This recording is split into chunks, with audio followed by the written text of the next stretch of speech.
शायद हम 1971 का बैटल शायद हम लोग पराभूत हो गए। उस नायिका को सबसे पहले मैं सलाम करना चाहूंगा, क्योंकि हमें एक समय दो पटल के ऊपर युद्ध करना पड़ा।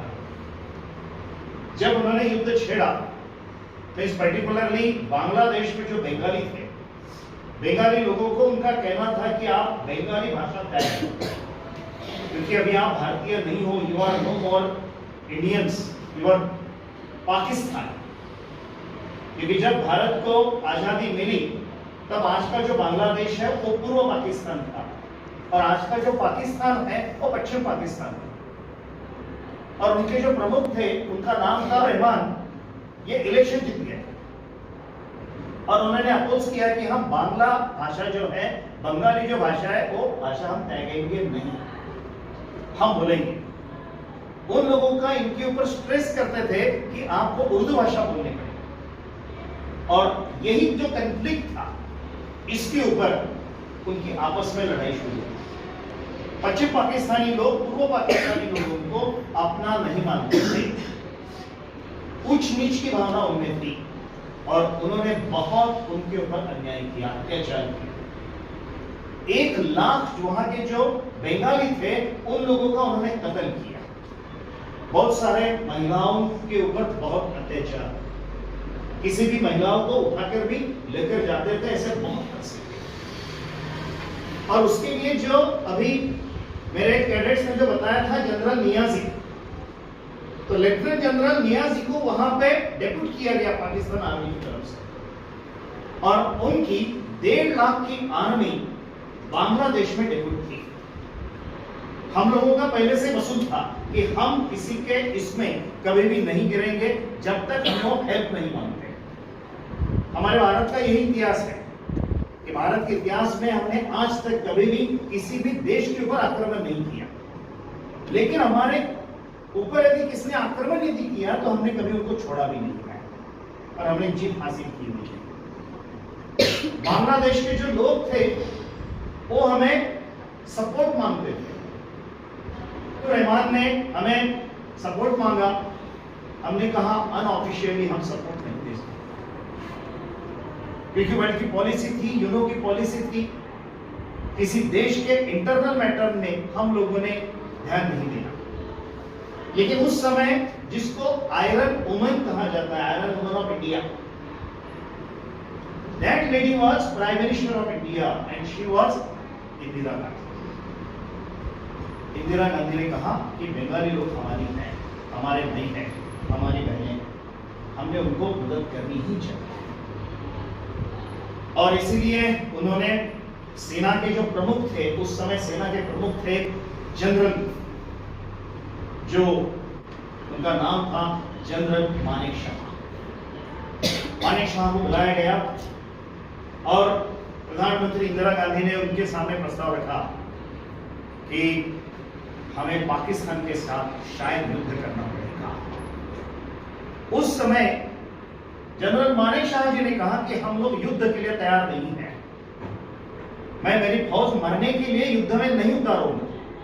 क्योंकि आप लोगों को पता है अक्टूबर से लेकर नवंबर तक ऐसा पीरियड होता है जिसमें हम लोग जहां पे हमारा हिमालय का जो भाग है वहां पर युद्ध नहीं कर सकते, वहां पे बहुत आइस जमा हुआ रहता है, स्नोफॉल बहुत टेरिबल होता है, और ऐसे इसमें युद्ध करना मींस मौत को दावत देना होता है।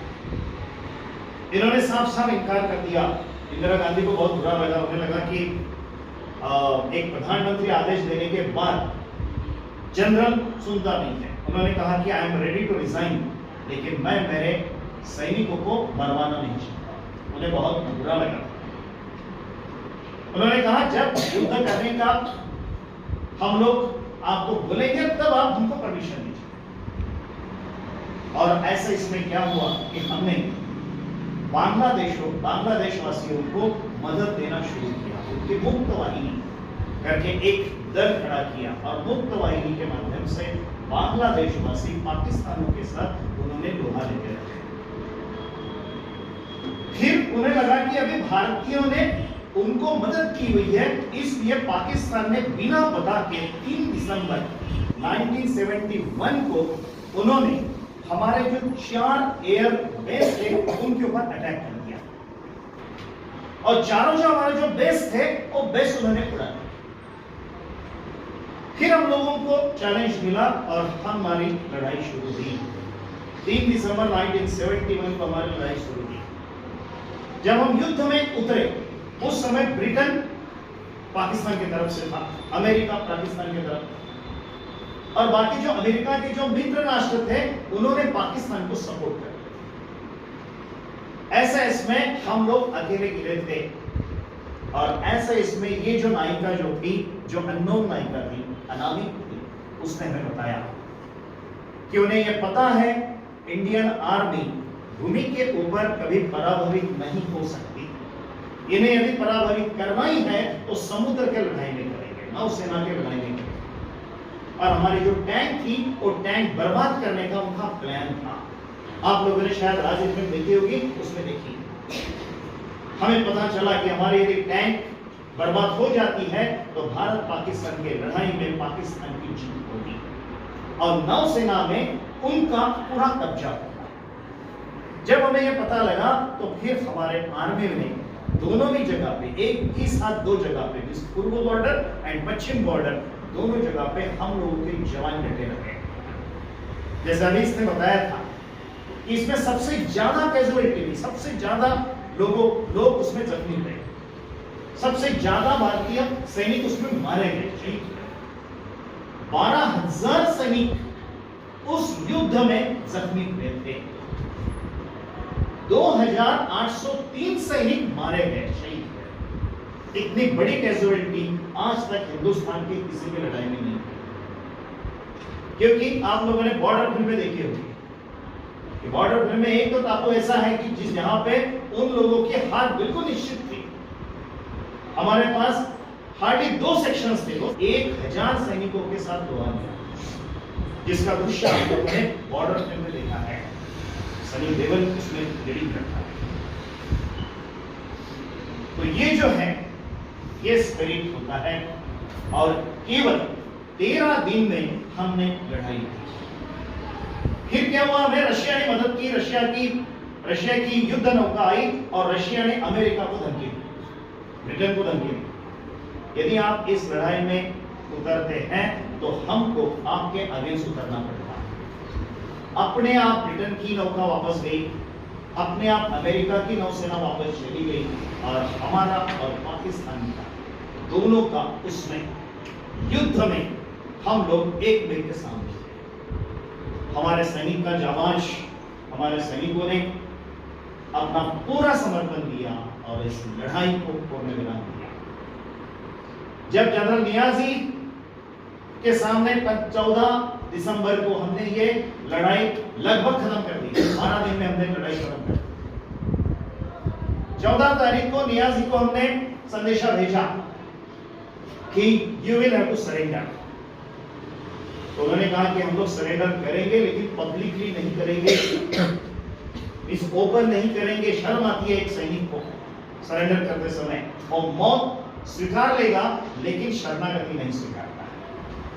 इसलिए कहा जाता है कि death is better than surrendering. मृत्यु स्वीकारेंगे लेकिन शरणागति नहीं स्वीकारता है सैनिक, कोई भी सैनिक है, सैनिक होता है। लेकिन हमारे जो जनरल थे उन्होंने कहा आपको पब्लिकली सरेंडर करना पड़ेगा। और उनकी, जैसे अभी अपने कैडेट ने बताया था कि उनकी जो आर्मी थी 98,000 सैनिक थे, 98,000। दुनिया के हिस्ट्री में ये पहली बार हुआ कि 1 लाख के करीब पाकिस्तानी सैनिकों को घुटने टेकने के ऊपर हमने अकबर कर दिया। तो इसमें कहा जाता है कि दुनिया का सबसे बेहतरीन युद्ध 1971 का हुआ था। वो रोया था, जनरल नियाजी रोया था। उसने कहा कि मेरे लाइफ में ये बहुत बुरा हुआ, क्योंकि एक सोल्जर ये कभी सहन नहीं कर सकता, उसको शरणागति स्वीकारनी पड़ी, पब्लिकली शरणागति स्वीकारनी पड़ी। और बांग्लादेश को हमने स्वतंत्र किया। आज बांग्लादेश एक स्वतंत्र राष्ट्र के रूप में उभर रहा है। मैंने खुद बांग्लादेश में भी मैं गया था, जहाँ हमारे जो मेरे गुरु थे डॉक्टर एस एस सुब्बाराव जी, उनके साथ मैं 15 दिन बांग्लादेश में था 2011 में।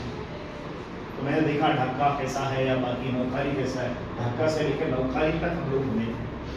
उनका प्रेसिडेंट हाउस, उनका प्राइम मिनिस्टर हाउस हम लोगों ने विजिट किया। तो वहां के लोग भारतीय लोगों का बहुत आदर करते हैं। तो ये जो है वो लोग हम लोगों को बहुत रिस्पेक्ट करते हैं।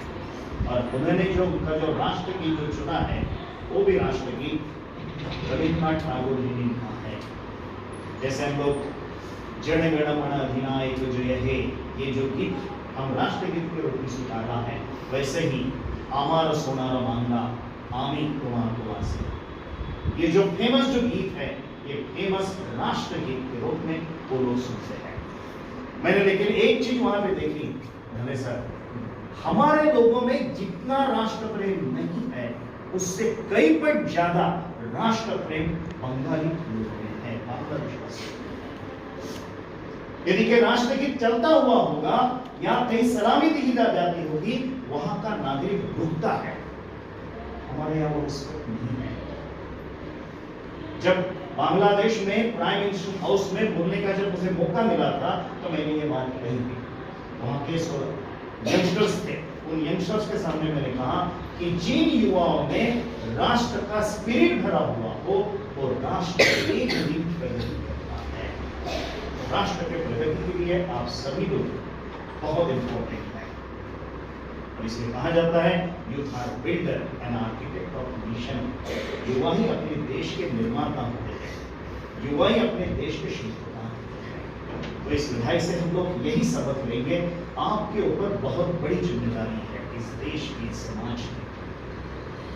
हम लोग इस आज के दिन को स्मरण रखते हुए संकल्प करेंगे कि मैं मेरे प्रगति के साथ साथ देश के लिए भी एक अलग काम करूंगा।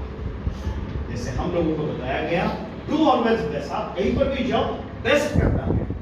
और वही स्पिरिट हमने है। कहीं पर भी आप जाओ, कौन से भी आप में जॉब में जाओ, आप लोगों को बेहतरीन ही करना है। ये सिखलाई एनसीसी की है, ये सिखलाई सैनिकों को, आर्मी की है। तो इसके साथ, ये मैसेज के साथ मैं मेरे शब्द को राम देता हूँ। जय हिंद।